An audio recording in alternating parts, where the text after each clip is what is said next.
to the show star corner. Let's play where the lights dazzle and the dancers sway.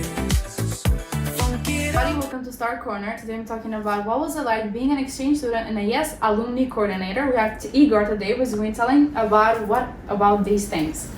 Thank you, Yllka, for inviting me to this show, and thank you to the American Corner as well. I'm very happy to be here, very glad to share my experiences. Currently, I am studying at the Faculty of Economics. I'm studying at the Department of Management and Entrepreneurship. I'm entering my fourth year now in October. I'm about to graduate in a year. And professionally, besides academics, I'm working at the American Councils for International Education here at the office in Skopje.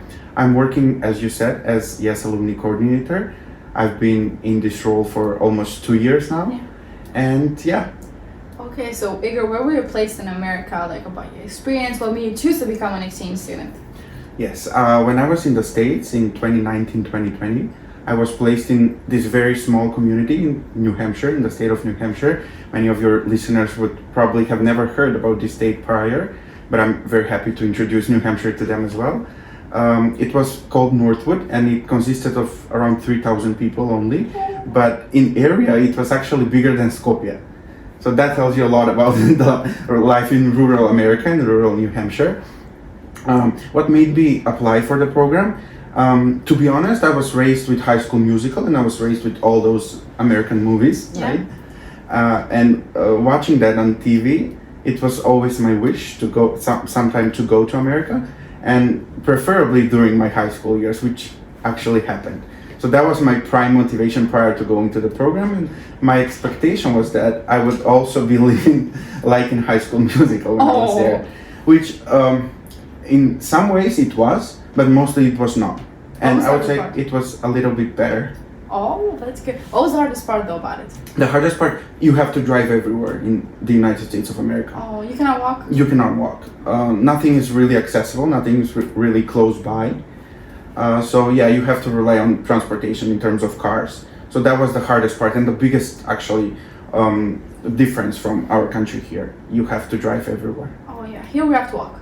Which is way better. Yes. Getting our steps in, getting some cardio done. Yes, removing some carbs. What did you love the most about the place where you're placed? I loved the architecture first. It was, very interesting actually, but it was like houses, individual houses. There weren't any big buildings, and it was, you can see a lot of farms, a lot of maple trees, a lot of maple syrup. It's the state of maple syrup. And I loved the most the way they talk to each other and the way that they behave in social settings. For example, when you walk into a store in America, especially in New Hampshire, you always greet each other, even with people that you do not know. You would smile to them, you would maybe say something, make a short remark, start a conversation, and always show that you are happy and that you are doing well, ask people how their day has been going. So it's a very open to communication place socially. Yeah, I love that the most about the States. The most about the States. What were your the first impression of the States, like when those airplane gates open? Yeah, so I was flying. It was a whole day of flying. I was flying firstly from Skopje, then to some airports in Europe, then to Washington DC. We spent a couple of days in DC, and then after those days, I flew. I think it was 2 flights again. I flew to Manchester, which is not in the UK. It's Manchester, New Hampshire, close to Boston. As I'm walking out of the gate and I'm deboarding the plane, I'm seeing my host family. It was Peter, the host father, Tiffany, the host mother, and Andrew and Natalie, the host siblings. And they had made these cute posters for me. Welcome, Igor. I really appreciated that. And the first conversation that we had, it was in the car while they were driving me back. They asked me if I wanted coffee, which I obviously did because I was flying a lot and I was very tired. So we just stopped at a coffee shop, and they asked me, what kind of coffee do you like? And mind you, I haven't really been traveling by that point that much in Europe or in the States. It was my first actually travel towards alone, and also in Western Europe, in the Western world as well. So I just said I want a coffee, and they asked me, okay, and I thought it's just coffee, normal coffee, and they asked me what kind, how big it has to be. It was in ounces, so I also did not understand what that means. and they have tons of flavoring. It's not very simple, so ordering coffee can take you, it can be a sentence of up to 30-40 seconds just to order a frappuccino with like coconut, with almond milk and those kinds of things. So milk, everything. So it was a very interesting conversation. So, and then we went to our house. It was a bigger house than what I'm used to back here in Veles. And yeah, the nature was also very different. I was living next to a lake, and I don't see a lot of water here, maybe in the south of the country. Oh. So I appreciated that as well. And yeah, that were my first impressions in the States. How did you feel like emotionally though? The Um, emotional side. yeah, now going back, you really have a lot of expectations, and in my case, it surpassed my expectations. But also, you need to know how to manage your expectations, right? I felt very happy to be in a new family, but I think we're raised differently here, and we don't really ask for a lot of things when we're somewhere abroad or somewhere in a guest's house. And until I felt like I'm at home, it was kind of difficult for me to, I don't know, to ask for an extra plate, to ask for things, because we're not raised. Yeah, our parents are like, shh, don't ask. It's embarrassing. Exactly. Don't ask. So, like grandpas be like, ooh, don't ask. Exactly. Hey. Or when you go to like to Slava, in Macedonia we have Slava, you go back and you're still hungry because you're too shy to eat a lot. Yeah. That's what happens. It's embarrassing to people. Right? You're like, oh, it's embarrassing. And people are like, don't eat. It's embarrassing. I'm like, what? I'm a guest. Exactly. And in America, they only ask you once if you want it or not. And if you say no, and I always said no, I don't want it, because in here I think it's polite to say no at the beginning. Yes, and after that you say yes. Yeah, but they don't ask for a second. Oh, they don't ask. You're Just like, one chance, one and only one chance. chance, and then it's over. The offer is no longer valid. So there was also a cultural difference there. The school system there. So I can tell you about my first day where I went to school. So my host mom was a biology teacher there. Yeah. So she drove me to school, thankfully. I didn't have to ride the bus. Yeah. Many people like the bus, actually, the yellow bus. Did you ever ride it though? Never. Like, Thankfully, why? actually. It was I a just good saw experience. it. I just saw it. Okay. And I liked it. But riding the bus means that you will probably get to school maybe 30-40 minutes earlier than your first class. Yeah. So I really appreciated having a ride to A school driver? all the time. So I'm telling you, this was a small place and everybody kind of knew each other. So when I went there the first day, people have heard of me before. Mostly because my mom was a biology teacher there, my host mom. But also, they reached out to me as well. Really? Prior, yes. How? What did they say? They just asked me, are you the new exchange student coming to our school? It was Co Brown, the name of the school. And I said yes. So How did they find out though? Like your socials? maybe my host mom did that. Yeah, also, yeah. It will be a mystery. You said ask her after Exactly. But I kind of wanted to keep it as a mystery, maybe, to feel like they did a lot of digging on this. themselves. Oh, okay. So feel better about myself. Just kidding. So I went to the school and there were already 5-6 people waiting for me there, and they explained to me where all the rooms are. It was a smaller school as well. It was actually an open campus, so like 4 different buildings, Yeah. and you need to walk to each building for every Okay. class. And then you walk into a different room for every class. As I said, you have a different teacher and also different class. Here we have, if you are, I don't know, 3rd grade, you have those 20-30 people with you all the time in every class. But in America, you are with different people in every class. Every different. Yes. Yes. Kind of sad though, like I'm not having your friends all the time. Like, but you also make like friends in More. each class, like more your social expand. Like, but you're still gonna have your closest friends, like best friends there. Exactly. And your next question, when you said how many, did you join other clubs? Yes. So that's where you make your friends as well. Yeah. You go there, and especially with sports, I'm gonna talk about sports much more.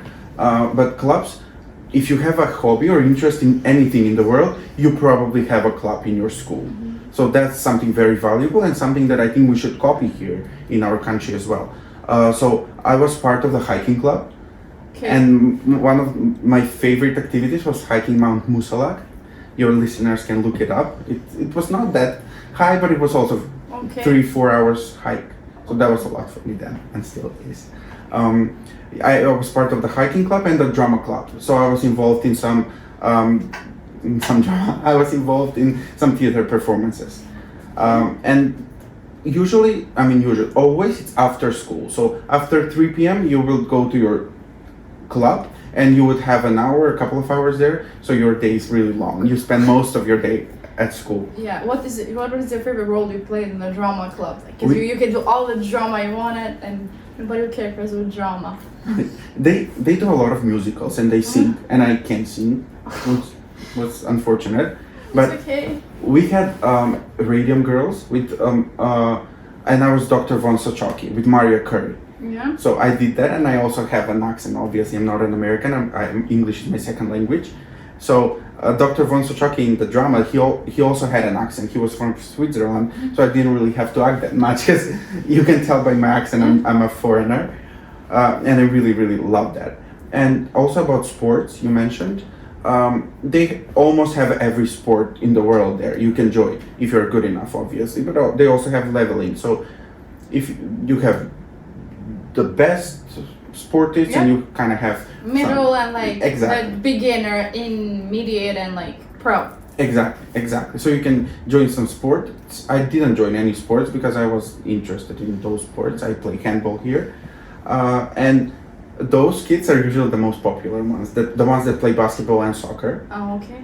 So after school they have games, so you can go and watch. You will see all of your friends there. It's an activity that also kind of builds a community. It's really nice because it's just the people from the school. It's not from other places, so you kind of like build your own community there. So that's also a concept maybe we should copy here as well. Yeah, definitely. Though, how did the schools like deal with the students that say like they got into trouble? How did the school deal, like the principal, the teachers, and the other staff as well? What did they do about it? Again, this is another concept that I really like in America. They have guidance counselors, and they don't have just one or two. It depends on the size of the school. In my school, we were 600 students, so we had 4 or 5, I think, guidance counselors. So you are assigned to a guidance counselor, and they're not just a person that will, I don't know, they will just talk to you when you have an issue, but they will be very proactive in talking to you and getting to know you better. So they can kind of mentor your approach towards college as well, or career, not going to college. Not everybody needs to go to college. So if some student is making trouble at school, they will be informed and they will make a plan and how they will deal with that student. You also have detention in America. Yeah, that's really common. I never had a detention, but I think they liked me because I was a foreigner. So they would kind of be more lenient with me. Okay, that's actually a great way they deal. Like, Yeah. I wish we had that here, but we don't. What about the students that do want to learn? They were like just bad grades and have going through something like, what did like the guidelines do about it? The nurses or like, Yeah, they have nurses as well. yeah, we don't. In my school, they had leveling. Like So activities did you do, like the American lifestyle, like activities we don't do there, like that you did in America, what were they? I think there's a big misconception about American life and American, I would say, values. What we see on TV is Hollywood, LA, New York. Yes. But there's much more to American life and what makes an American other than what we see on TV. So in my host family, they had a very big emphasis on family. So I met over 30 members of their extended family. And we would gather for Christmas, for other birthdays. And they would so much value the connections you make with other members of the family. So I really loved that. And what I also loved that I did there and I did not do back home is going to church every Sunday. So it was the first Sunday that I went to the church. I walk in and I was listening to a sermon of over 1 hour.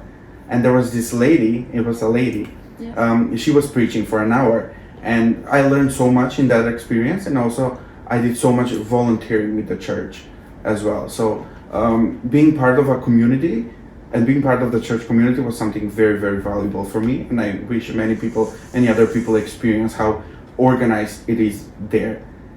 What activities did like teenagers do? Like you guys like hanging out after school? What activities like places they like to hang out, let's say? Most of the teenage life in America is in the school. So everything after school, sports, clubs, watching the sports, that was the biggest activity. So if your school plays in another town, you drive there with your friends and you watch them play and cheer them, and you also put some coloring on you. Yeah, with the two col- lines like they usually have right here. Definitely. And they have a mascot. Yeah, mascots are really big. Like, Yeah. they also, I think they have like school shirts, like with the Everything. mascots, everything. And they also sell those shirts to students. You can buy merch from your school. How much are they usually like? Normal prices, I would say. The exact prices if you buy something from Adidas, for example. Oh, So around a hoodie would be around $40-$50. yeah, I mean that's Yeah, pretty good. reasonable price. Reasonable like Yeah. prices like for students as well as like a. But also, what's important is that those funds go to something connected with the school. So it can be, I don't know, a fountain that they will make. Oh, in like the charity school. events. Exactly, or charity. Yeah, exactly, yeah. Oh, that's good. And other activities that we did in New Hampshire, it's New Hampshire, it's in the north, close to Canada. So I would do skiing. Oh. Yes, and we also, I told you we have we had lakes there. So I would do tubing, which is like you're holding onto a rope. Oh, I and know. with the boat, Yeah, boat and like the Yeah, skiing, like yeah. how to surf, I think. Exactly. Underneath. So yeah, I would do that. It was really, really interesting. I haven't done that ever since. I mean, yeah. Could you do it with a spring ankle though? Like, did you do it before spring ankle? After. It was still warm later in September, so I would still do it. Great. Yeah. But then in winter the lake would freeze, and I did ice fishing. So Oh. dig a hole in the ice, and then you fish. It's kind of like you're just standing there for a couple of hours, and it's not really fun. But if you're with a fun person, then it's a good activity. If you're with a boring person, then it's 2 hours wasted. Oh. Could you ski? Like, no, like ice skate there, and that, or would it I hurt? can't do that. But I was skating, regular skating. Oh. Skiing, I'm sorry. I was Skiing. skiing. Yeah, there was a mountain up there. We would drive there every weekend for a few months, and I would ski. I learned how to ski there, so I'm a very good skier now. Now learn the skill. You learn the skill Yeah. that you did. Yeah, oh, so many skills, yes. The program is everything about learning new things and learning new ways of doing life, Yeah. but also holding on to your former ways of doing life. Yes. Those that are good. Combining two worlds Exactly. together.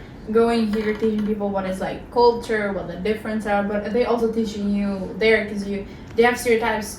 You have had stereotypes like when you blend together, like, oh, we do this, like we don't do that, like that's the difference, like that's the program. I agree. And Americans are very curious about other countries. So they would ask so many questions. It's such an enjoyment to speak to Americans when you're explaining your own place, because they would ask questions you don't even think about. And they will, yes. What is the weirdest question you've gotten? Like the most question? Okay, so the weirdest would be something that's not that intelligent, I would say, Yeah. because some people are more ignorant. But they would ask me so much about the architecture that we have here, Oh, yeah. how our religious institutions look, because we have beautiful churches, beautiful mosques, Yeah. Tetovo Mosque, the churches in Ohrid, in Skopje. So they would be very interested in that, in the language, in the food. And they would ask you to describe everything to the detail about a certain dish or about a certain period of time in history. So Americans are very curious about other countries, but especially about smaller countries like ours. Oh, that's great. If you go to your pre-exchange self, what advice would you give yourself? The most important advice, or I would say there are 3 things that make a good exchange student. Yeah. The first one is to try to defocus everything from yourself and maybe focus on where you're going. Because when you're 17 and when you're about to travel to your dream destination in an American high school, you have so many expectations, but you also feel like everything is going to be just about you. So once you understand that those host families, the entire country has their own things going on as well, and it's not just going to be about you, I think you will have a very good and a successful exchange here. The second one is to ask a lot of questions. The quality of your life depends on the quality of the questions you ask. So when you start asking questions and when you start getting curious about things, it will open up so many opportunities for you. So I also believe I asked a lot of questions there, and I had a successful year because of that. And also the third one, and the most important, is to follow the rules. Okay.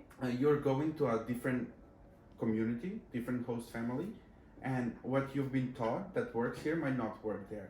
And they have their own set of beliefs. So once you go and move to a new country, you should respect those already set rules, beliefs, and values, right? Yes. So those are the 3 advices that I would give to other exchange students. Okay. Would you recommend this program for other people? I don't even have enough time to tell you how many great benefits has this program brought to me and to the people I know in our community. Yeah. So this program really sets you for success in life, and thanks to this program and to those programs such as Fulbright and others, we've had great leaders in the country. The alumni from those programs come back and they lead institutions, they lead businesses, they're working in, in government. Yeah. And because of that experience in the States, we're making our country better as well. So it's a very valuable thing, both for the United States in terms of exchanging cultures, for our country, and for everyone, I believe. So I would recommend this to everyone and recommend it to host families in the States as well. It would be a nice experience for them as well to A get beautiful to experience. know, to live an exchange student, feel like what is the living one. So Igor, tell us 3 words you describe your exchange. Appreciation, Yes. family, Okay. and connections. Okay. Igor, thank you so much for being our guest today. It was really nice having you, and thank you guys so much for watching. Thank you for inviting me. You're very welcome. So get ready now, the show's just begun. In this corner